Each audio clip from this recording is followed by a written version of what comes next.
Hello, hello. Hi, everyone.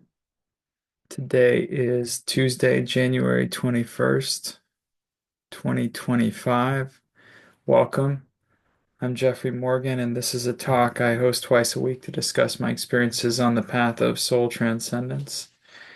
This offering is brought to you by the movement of spiritual inner awareness with the encouragement and support of my friend John Morton, who holds the mystical traveler consciousness, which is the spiritual consciousness that allows us to do the work that we're doing here today. If you're new to the call, the format is simple. We're going to start by calling ourselves forward into the light, which is calling our awareness forward into the light of God that's already present. And then we're going to chant three Anai hues. Hu is an ancient name for God, and Anai invokes a quality of empathy and compassion. Then I'm going to play a video clip from my teacher, John Roger. And then I'm going to read a poem by the Bhakti poet Lala, who was part of the Kashmiri Shaivite movement of poets, if you follow that sort of thing. And then we can talk about whatever you would like. Um, for whatever reason, uh, Joanna Jenkins, you want to call us forward into the light? I'm going to ask you to unmute. You have to press the unmute button, though.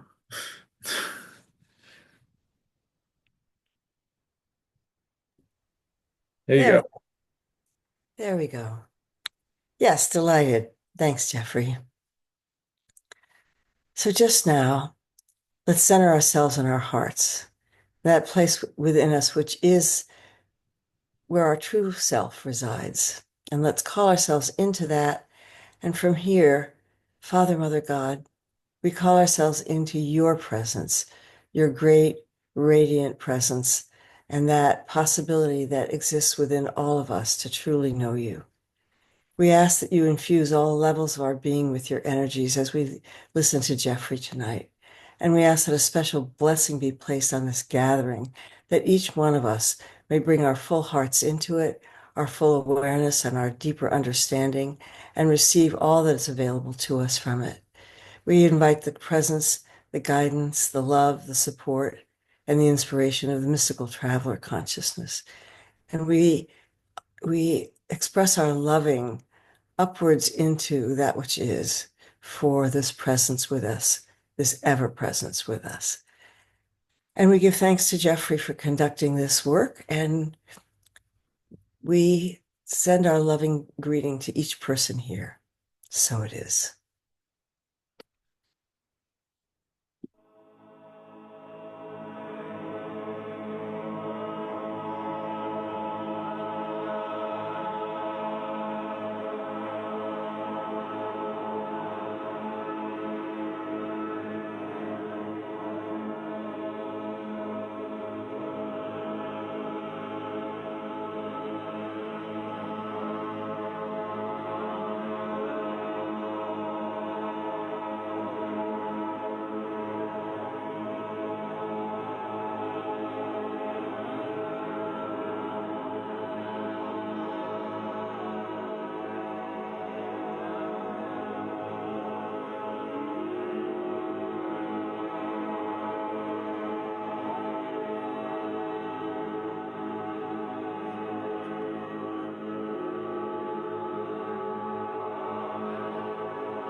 Just want to ask you, what's the answer? No, I have an answer. You do? Yeah. I was trying to find out how to put it down in a few words. When God created you by sending you forth as a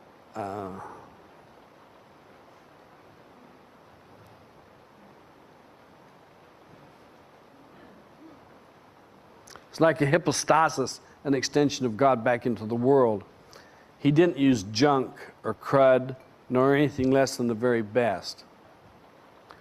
But what he did is he gave you your mind from the mental realm, or the call power, and says, through your loving and your heart wisdoms, you'll overcome the negativity of the mind and the doubts that it has inherent within having a mind. Keep coming back to the heart and the soul, to your divine nature, and all these questions become nothing. They just become answers of how to follow through with what you've set up inside of you. And that takes care of the worry, the concern, the worthless feelings, the negative points of view, the public opinion point of view. You'll just not deal in that anymore because you'll be dealing with the divinity.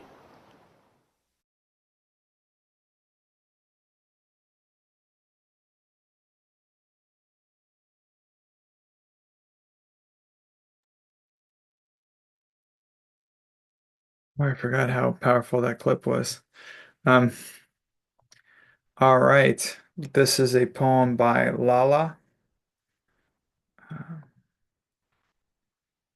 Held fast in winter's fist, water stops flowing. Running water, ice hard as rock, or the softness of snow. Three states, but the same substance. Warmed by the sun of wisdom, they melt down, made one once more.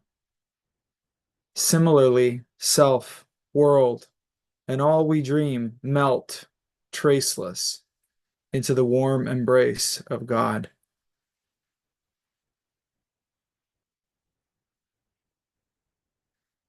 All right. What would y'all like to talk about tonight?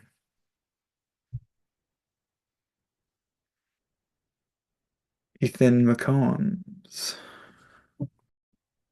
Well, so my question is like, who really decides like what foods are like of like a low energy or like, because I was talking with my mom about like why we don't eat pork, and she explained to me that like it's because it has like the energy is kind of like low, and I was just wondering like who kind of decides like makes the decision that like pork has a low energy. So yeah, that was my question. Well, I think it's a good question. You could also decide who decides that magnets are attracted to iron and not gold. Who decides that gravity works on this planet differently than it works on other planets? Who decides that some things are soluble in water and others, like oil, refuse to mix with water without an emulsifier? It's not really about moral judgment. I think in some areas or in some religions, they would have like a moral judgment, like pork is wrong or something like that. But my experience with that stuff is just what works and what doesn't. It's like we don't do drugs and things like that in the movement of spiritual inner awareness, not because it's wrong or right, but because it's just not compatible with the energy field. What we're dealing with is stuff that works, like energies that move in the body.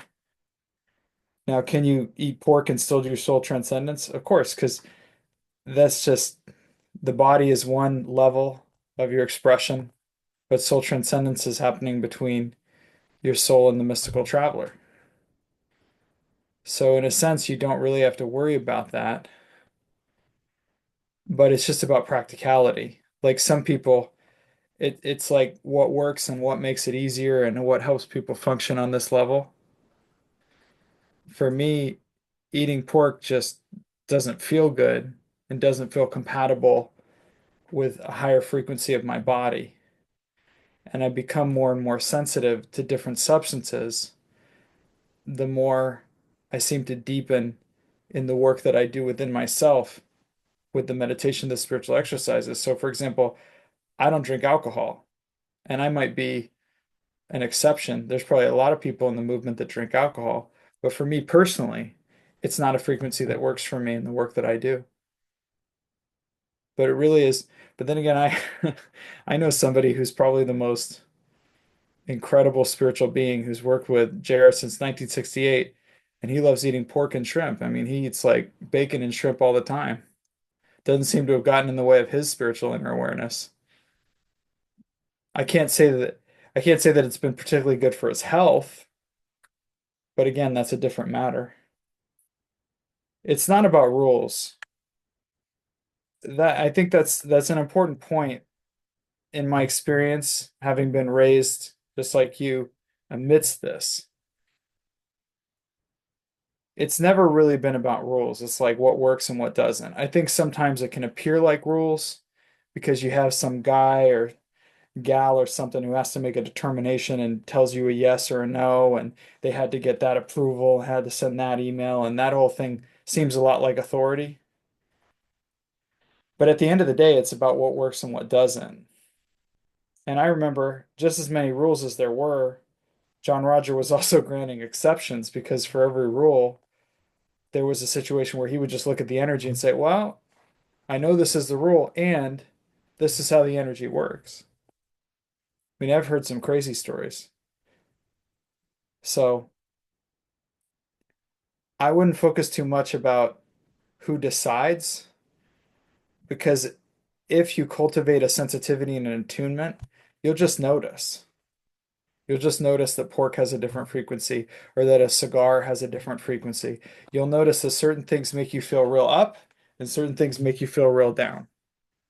It's not a decision, it's just about what works. Some people can drink alcohol every day and it doesn't seem to have a negative effect on them. I don't drink any alcohol because I just don't like how I feel. But again, it's not a right or a wrong. It's and every case is very individual. There are guidelines that we follow because they're kind of tried and tested. Like we know that things like marijuana are not compatible with what we do. We just know that because we've tried it a bunch of, people come in, try to hold an initiation or try to hold the energy, and it just doesn't work. It just doesn't connect in. So it's like, okay, that doesn't work. So you start to make a guideline because you've seen it enough times that it's just proven itself. But we don't have any restrictions. I mean, goodness, if dietary restrictions were sufficient for soul transcendence, a lot of us would already be off the planet and in the high heavens. And a lot of us probably had experience doing dietary restrictions in other lifetimes, thinking that we were somehow earning our way up into the spirit.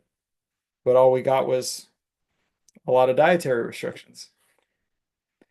Dietary restrictions for me are more about taking care of myself and doing things that are supportive of the work that I do spiritually, because it's like, what's my top priority? Spirit. So I go, okay, I don't really want to enter into energy fields that would inhibit my ability to experience the ecstasy and loving of going into my spiritual exercises. And it makes me very, very, it's like hard to explain the feeling of love, the feeling of joy, the feeling of presence when I go into the spiritual exercises. And that it's available to all of us, that it's just so present all the time. It's just we get distracted out here. So I just figure one less distraction, right?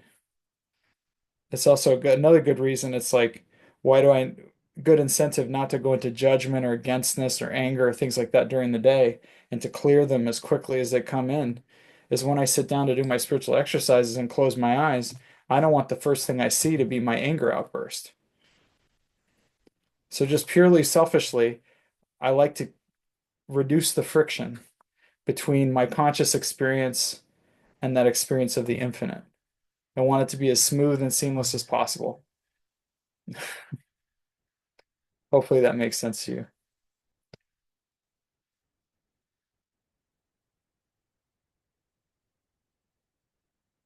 You're muted if you're gonna. Yeah, it does. Yeah, thank you. Oh, cool. Thank you for your question. That's a great question. Jan, how you doing? You're muted if you're talking, by the way.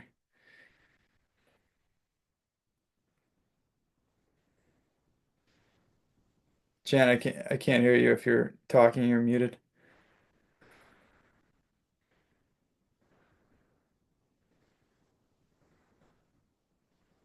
Hi. Hi. Oh, Jeffrey. Um, I'm exhausted. Oh my goodness. I bet you're Yeah. serving people. That's what you do all the time. Yeah. And my heart is full, but I feel extremely weary. Boy. Um, so I could use some and light to Catherine and Frank Price and Meg, I'm gonna cry. And Megan and Will Price and the family.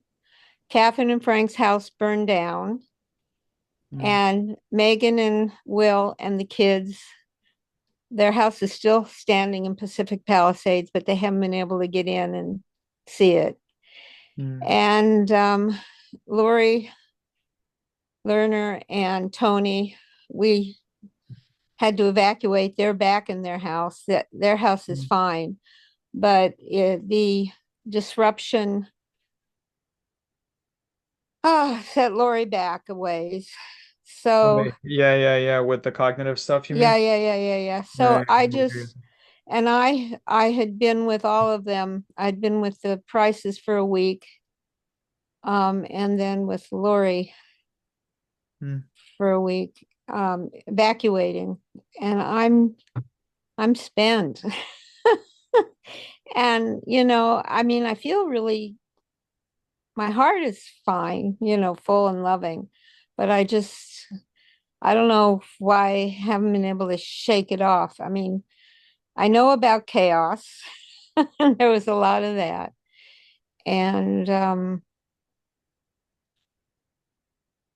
anyway, light and any help for all the people who've been displaced and whatever's going on. Do you feel called to lead us in a blessing for all those people? Oh gosh. Just I asked, JR, the end of my ministerial blessing is in the silence, the love descends upon you as a special blessing. It's Mm, been very hard to have silence around, but I know that the blessing has been has been all around and available to us all. So I ask for John Roger and the Christ to bless all those who have been displaced, to bless all those who are hurting, and to understand that there is a blessing in this for all of us. mm, God bless Heidi also, who has not been able to return to her home, and all those who are affected by this action, and let all those know how truly loved they are. And God bless us all as we stand in our ministry of loving and support. God bless Frank's physical body, emotional body, such a loving man. And thank you for all the blessings that are coming out of this. And just, I guess for me, I ask for a blessing of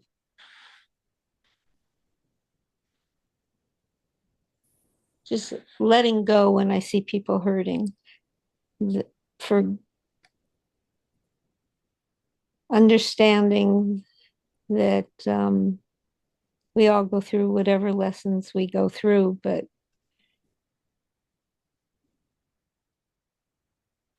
send the light to Dr. Amos, who lost his house, to Dr. Silver, who lost his house, to all the many people who are going through whatever they're going through.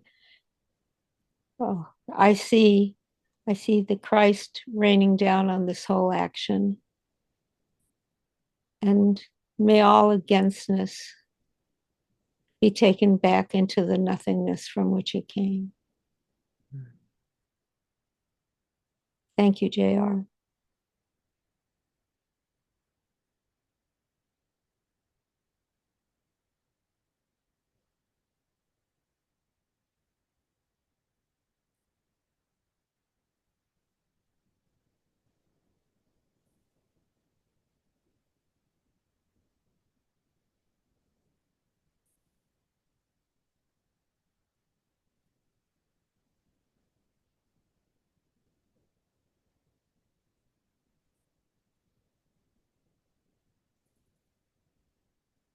Beautiful. Thank you.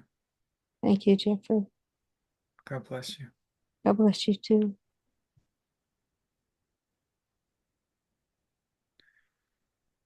Greg, looks like you're up, man.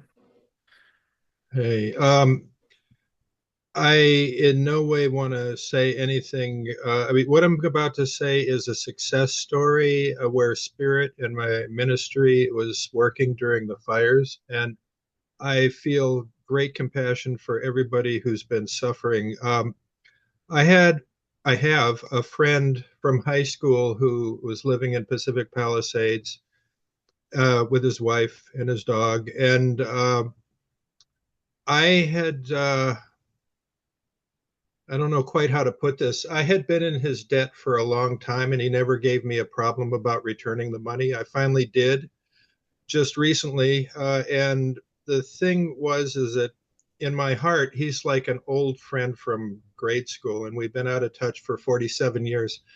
So, interestingly enough, my mom has a condo in West Hills that had been being rented by the Grossman Burn Foundation, where they would keep the people who are recovering or their families that are coming to visit it, be near the West Hills Hospital. And right before the fires happened, they finished up their lease of 14 years and were on great terms, et cetera, et cetera. They had the whole place furnished. They had um, washer, dryer, you name it, beds, bedding, towels, everything in there, silverware. Um, my friend Gary, I was in touch with him, and it turns out, obviously, because of what's going on, he got displaced with the shirt on their backs, and we happened to have a totally furnished place right there where I invited him to come over and look at it, and he had to figure out what was going on, and he and his wife finally came out to live there, and it feels like I feel more complete with this than I've felt with most anything as far as being able to return the favor the grace that he had extended to me. And I had prayed for his house. There's a sliver that did not get burned that his house was in. Everything around him, I've seen videos and flames going everywhere. And for some reason, God graced him with not having his house burned. And I this isn't my doing, this is spirit's doing. And it's just incredible that I got a chance to participate at the level that I did. Wanting for the whole time I've been in MSIA, one of my prayers was to be able to be a conduit for spirit into the world. And this has been like that. I mean, emphatically, just more than anything I can believe. It's miraculous. And I just wanted to share that spirit is working for some people, hopefully everybody on the karmic path and all of that. I just wanted to share this extraordinary blessing that came down in that one pinhole of grace. Yeah. Thank you for sharing that. Um, can I provoke a little on your I story? would love to hear a provocation. Yeah, sure. Yeah. Yeah. I I hear this a lot of like there are instances that I've heard about and that I've seen where there is an intervention of a spiritual teacher in a specific action, if it's clear to do so, where they'll hold a fire at bay. I've even heard stories of a particular spiritual teacher staring down a fire as it came down the hill toward his house and being able to hold it at bay. I think some people on the call have probably heard that story too. I think that we just need to be very, very careful about thinking that somehow grace equals physical circumstance we like and karma equals physical circumstance we don't like. I love your story because it talks about completion. And that to me is the joy of karma. It is the privilege to complete. It's neither good nor bad. It's like what came forward is like it came forward. It's like the Mozart symphony or the Mozart piece, there's a symmetry to it, that the action is complete. By the end of the piece, there's a completion action. He ends on that Picardy fifth or whatever, and it's just peace. And there's a way in which we, as ministers of God and as love and light and sound, have this ability to walk wherever we go in completion.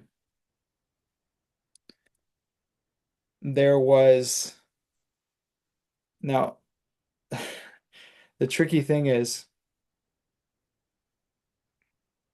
even if there's an intervention spiritually, I've not seen an intervention.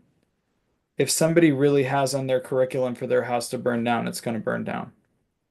So even if they avoid the big wildfire, there's going to be an electrical fire and it's going to burn down. That's just how it works. But I've seen interventions take place when oftentimes within a field of karma, there can be multiple ways for us to complete a karma or fulfill a lesson or learn a lesson. And what will happen is the mystical traveler consciousness, usually acting through a living traveler, something of that nature, will come in and assist the process of choosing the path of least resistance or the path of least suffering within a field of karma, but it's still karma. It's still what needs to happen. So for me, the only grace is loving God. The grace is having remembrance of God as we walk through the trials and tribulations. We cannot fall into the trap that Lord knows I fell into over many lifetimes of thinking that somehow physical circumstance is an indication of spiritual something, because it's just not. As much as we'd like it to be, a person can tick all the boxes in the physical and yet nothing going on spiritually. I think it's great that you have a reference point for grace through the metaphor of this experience, but I think the greater opportunity is to have a reference point for grace every minute of every day. And I think that there's a way in which we cultivate a sort of regardlessness or unconditionality. And so for me, it can be very easy to be aware of God's grace when things are going gracefully in our physical life. And it can be very challenging to be aware of grace when we're going through what people would call unfortunate or difficult circumstances. My prayer is to always have the eyes to see God's grace regardless of situation, circumstance, or environment. And the funny part is, what is it? There's a wonderful seminar, Blessings in Disguise, actually. Blessings in Disguise, that's the one. Don't ask me how I remember the name. But what I started to realize is most of what we experience in life is in fact a prayer answered. We just either don't remember making the prayer or we don't realize that this is the price that we have to be willing to pay to receive of it. So in a sense, soul transcendence is always asking us the question, what is the price you're willing to pay to be free in one lifetime? Sometimes people will sign up for soul awareness discourses. I was just thinking they're like new people on the call. I'm going to scare them away. But some people in the first 2 years, all hell breaks loose in their life. And they don't realize until that if they can get through that 2 years, get that causal initiation, and then all heaven breaks loose in every other part of their life. So it's a really interesting process. To be on course spiritually does not necessarily mean physically enjoyable circumstances. And the more I decide that my physical comfort is somehow an indication of my spiritual something, evolution, fill in the blank, the more I become a slave to those external reference points. The holy men in India at various points in history would often be walking around naked and eating very little in absolute ecstasy. There are stories of great spiritual teachers who didn't have very much. I remember hearing a story about Mohammed where somebody came to visit him and he was putting on his shirt and they could see marks on his back because the mat he laid on the floor on was so rough that it left marks on his back. But he didn't notice because he was in complete ecstasy in his relationship and remembrance of his divinity. The truth is, more likely than not, the fire needed to happen because it needed to happen. It needed to happen to complete a karma. It needed to happen to cleanse the Devic realm. It needed to happen. It's like you fill in the blank. It just needed to happen. I mean, if you talk to an ecologist there were all these ecologists trying to get people not to build on that particular area because it's grasslands. And anyone who knows anything about grasslands knows that they burn. So yeah, there are definitely people would say ecologically it needed to happen. But none of that becomes relevant. It becomes a question of how am I caring for the one that God has placed in front of me? How am I loving the one that God has placed in front of me? But that's a question that I'm going to continue asking myself, whether we're in good times or bad times. Lord, what would you have me do? Sometimes the loss of property is an incredible blessing because it reminds us that the only thing we truly own is our own divine nature and our own birthright of that divinity, our own Christed nature. The rest of it is just leasing. We are borrowing it for purposes of gaining experience. We choose these vehicles called egos and these consciousnesses, and we gain great experience from that. But make no mistake, it doesn't belong to us. And how do I know it doesn't belong to us? Well, because after you die, where does it go? It goes back into the matrix of and recycling system called the call power and gets recycled back in until somebody else can take that up.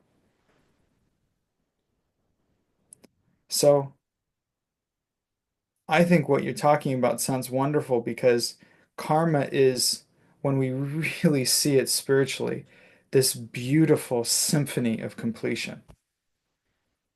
I remember watching a beautiful video from Ishwar Puri, who was a student of Sawan Singh, and he talked about a story of when he was a kid and he was visited by these three Italian Buddhist monks who were convinced that he was a reincarnation of their great teacher. And they wanted him to go with them, and he agreed. And he was only a kid, and his dad was like, "What are you doing?" So he leaves with them, and then eventually his father has to go pick him up at their place where they're staying and brings him home and the whole thing. But he was ready to go with them. Fast forward years afterwards, he is driving in Italy with his wife and son, and there's a car accident, and his son dies. And they take him to the hospital nearby, and then, pronounce him dead, and then eventually they bury him in a cemetery at an Italian monastery nearby. It was a Buddhist monastery, and the name on the graves next to where he was burying him were the names of those three monks.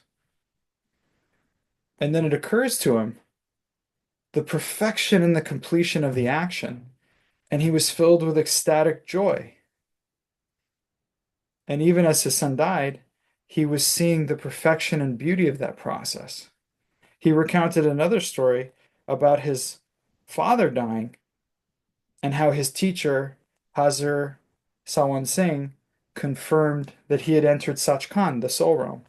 And so him and his mother were dancing and singing and joyful because he had entered the soul realm. And everybody's going, "What are you doing? You're supposed to," and eventually, in the case of when his son died, he was actually being told by relatives, "Look, people are going to think you're crazy.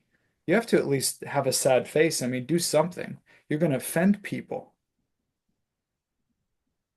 There's a way in which, as we start to reference more from that soul realm and less from that physical realm, we just start to lose the attachment. Somehow the shiny object of this level lose some of its glimmer or shimmer, some of its shininess.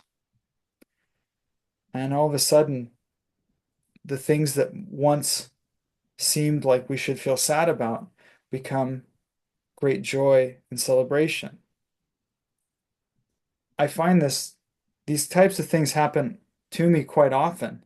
And a lot of times the things that happen make me feel and look really stupid. Like I'll be complaining and complaining about my boss, and then I'll have a vision in my SEs that I'm on my knees begging the lords of karma to be able to go minister to that person who turned out to be my boss. So I could bring them the light one last time and complete an old karma that I had with them. And I was begging and begging and begging. And you can imagine how stupid I felt coming back into my body and then going, wow, I asked for this and I've been complaining and whining about this person and talking about how terrible they are. And I was on my knees begging for this privilege.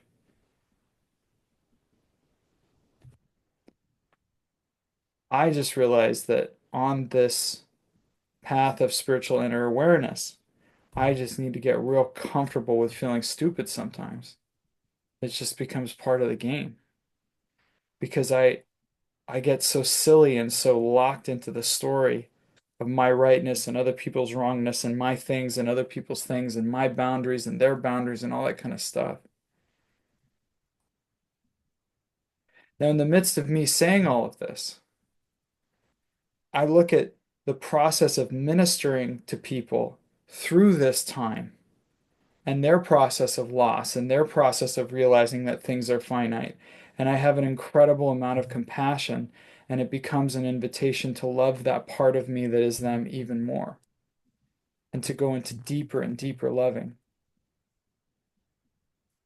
And that sweetness that comes forward through our eyes and through our words, sometimes the greatest gift we can give a person is to bear witness to the divine nature that they are, that is transcendent of the circumstance within which they find themselves.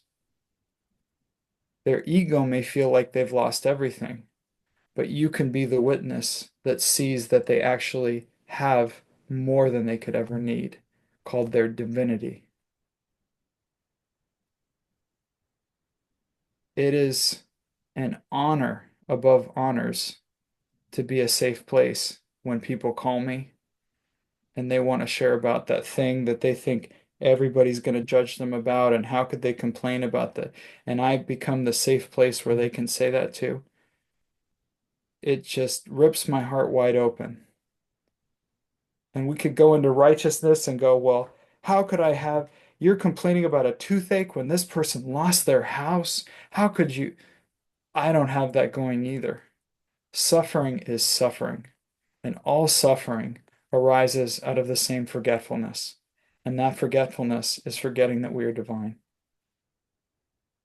And that is just everybody's human condition. I have so much compassion. And there's people posting on social media like, oh, well, this wealthy person lost their house. That's not a big deal for them. Boror, that's a huge deal for them. That's a huge deal for everybody. And it doesn't matter whether your karma is to be wealthy or poor, to be confronted with the finality of physical things is a difficult pill to swallow. And for those who lost, I don't see that as any less grace as those who saved their houses. Each person is going to be challenged to their next opportunity of awakening. And for the people who kept their house, I talked to some of those people. They're blessed, they kept their house, all this good stuff happened in one sense, and they're going through this convergent, intense experience after being displaced and the whole thing and having to get their house cleaned of smoke and all that. That's incredibly powerful. And some people lost their house, and then all of a sudden they realize how joyful they are and they can't explain why. What a blessing. My godfather once told me about, he said the hardest negotiation he ever experienced in his life was he was negotiating a deal with a Holocaust survivor. And he said he could not even gain an inch. He knew he was going to be bent over a barrel. So he just like, how do I reduce the damage here? Because when somebody's been through that and experienced all that and come out the other side knowing that they are beyond that, that they are stronger than that, that is somebody that is immovable. And when we are tested in this way, and when we choose to source back into the infinite divine nature that we are, that fortitude and that strength, a lifetime of service can be built on that. It can be contagious.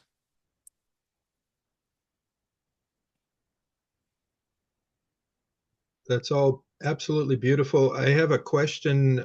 I mean, there are many things and there are many levels, and I'm with you on all of it. I just have one question came forward uh, about my attitude or our attitude as we look at this world. If we're not to get trapped or hooked into it and react in a way, I don't know whether I should feel up. I mean, I don't necessarily need to feel down or up. It's like, do we just hold that extremely high level of altitude, or do we ever swoop down and kind of get dirty with everybody else? Well, one of the things that really came forward for me, especially recently, is realizing there you can be both. You can be simultaneous. We create these dichotomies in our consciousness. Go, oh, am I holy or am I in the world? Look, if Jesus could have dinner with publicans and people of the street with his consciousness, it's really okay for you to get down and earthy and have human emotions. That's not any less spiritual.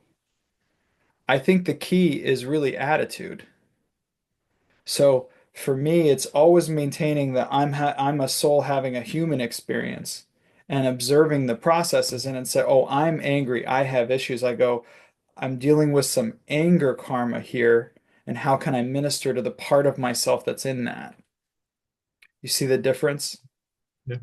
And I don't think it's about, I mean, look, for me, the two most effective attitudes are gratitude, which you already were displaying earlier today, which is thank God for all of this.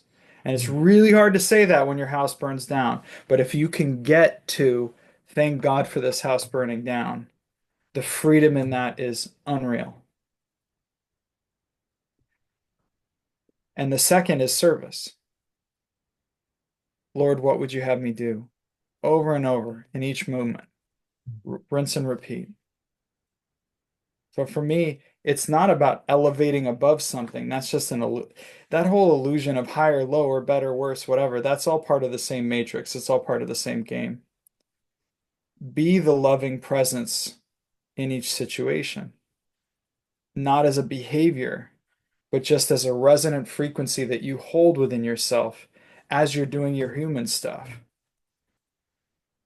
I've had the experience and privilege of being yelled at by somebody who has such an incredible loving consciousness while they're doing that. You almost want to ask them to yell at you again. So it's really not about what it looks like or how it behaves like or how it's measured or what's good or what's bad. It's what's the consciousness you hold in each action that you take. For me, it consciousness is so important. It's almost like it's better to do the simple little thing with a consciousness of unconditional loving and service than it is to do the big, cool, fancy thing with a consciousness of ego.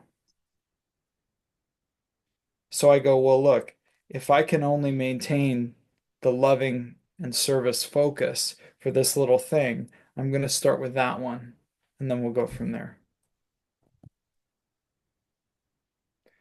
I love what you shared in the beginning, not for the fire, yeah, I mean, I think that's great, but what I love the most was you were bearing witness to the perfect symmetry of your karma with this person and the completion of it. And so often we get inner guidance that says, oh, don't call that person, wait, wait, wait. And we doubt it. And we go, oh man, maybe I screwed this up, or maybe I left this, maybe I should really do that. If we're being in integrity and we're following that movement of loving and spirit, oftentimes we're guided to that perfectly orchestrated completion that we never could have designed ourselves. I've had that experience so many times where it's just like, wow, I couldn't have imagined. And sometimes I'll go through challenging experiences and go, Lord, why did you put me through that? And then I find out later I was put through that so that I could assist this other person in a ministry. And if I hadn't gone through that, I wouldn't have the credibility of that experience, or I wouldn't have the knowledge that I needed to assist them. The more I think I know what's going on, generally, the more I get knocked on my ass. The more I say I don't know, and I cultivate a willingness to love and serve in every moment, the more I'm shown in perfect ways and in perfect timing the ones that I'm to love and serve.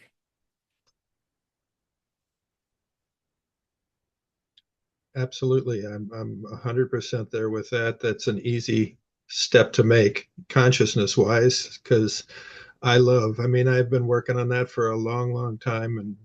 But I love the fact that you said, shared that hold the loving no matter what's happening in the human side, so I can get temporarily angry with something, but it's the loving. If it's still No, and there, and it's allowing the part of you that's angry to be angry, and then being the healer that is the soul in the presence of that, and listening and going, beloved, how can I support you? You seem really angry right now. What can I do to support you right now? mm, You can be of service to yourself that way. That's why I think we were given the ground rule, right? Take care of yourself so you can help take care of others. I'm so grateful for you, Jeffrey, honest to God. And this group it's changed my life. It's given me a ladder up and a great grounding here. It's the love that comes forward from this group is amazing and it's consistent. And thank you so much. God bless you, Greg. Thank you for your questions. Mm.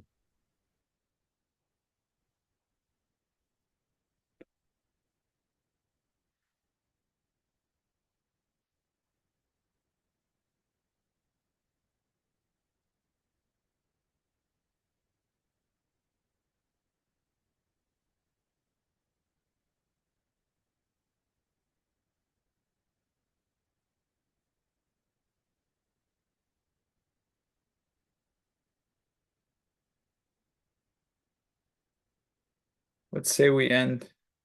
Oh, or Lelania.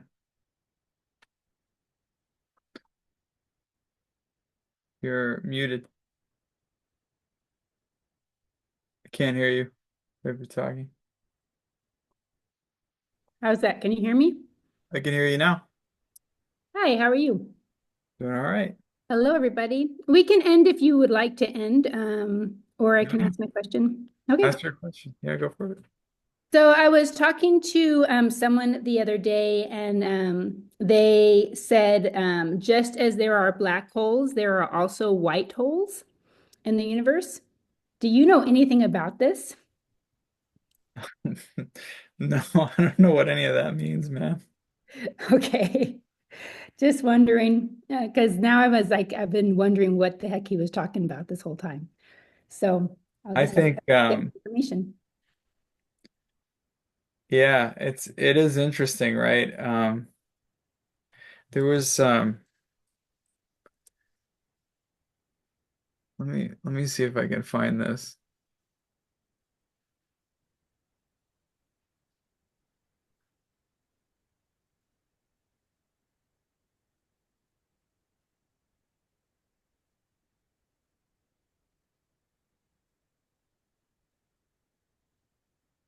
Okay, so this is the 40 Rules of Love by Shams of Mhm. Tabriz, and this is rule number 5. Most of the problems in the world stem from linguistic mistakes and simple misunderstanding. I don't even take words at face value. When you step into the zone of love, language as we know it becomes obsolete. That which cannot be put into words can only be grasped through silence.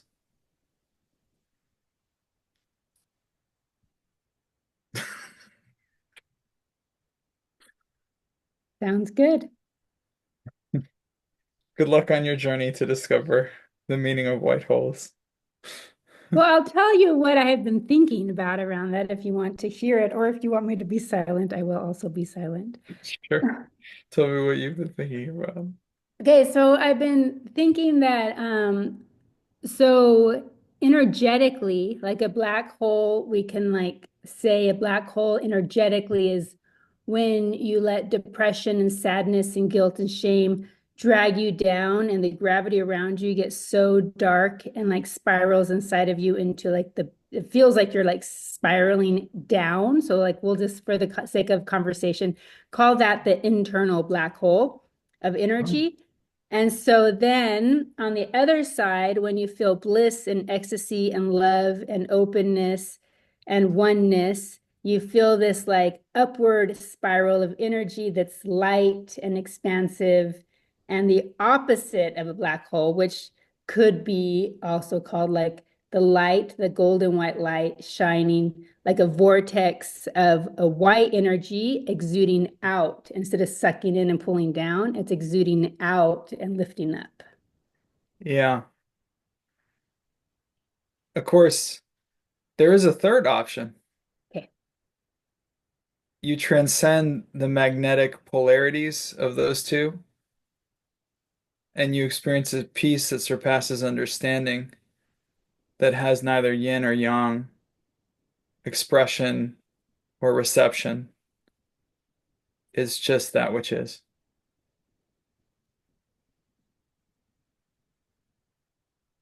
The middle way. The non-duality. I would say so. Cool.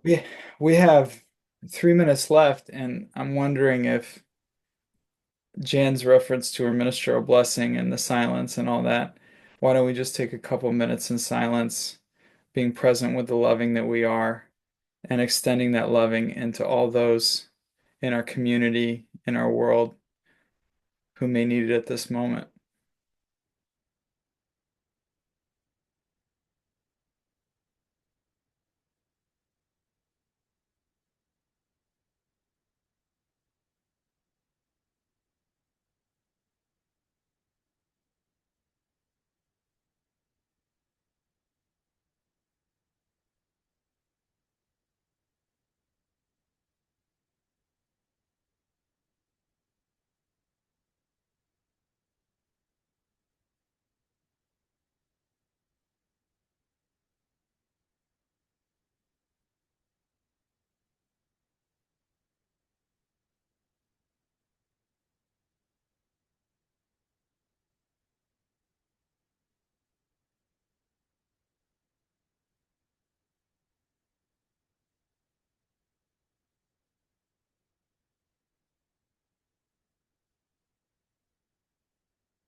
All right.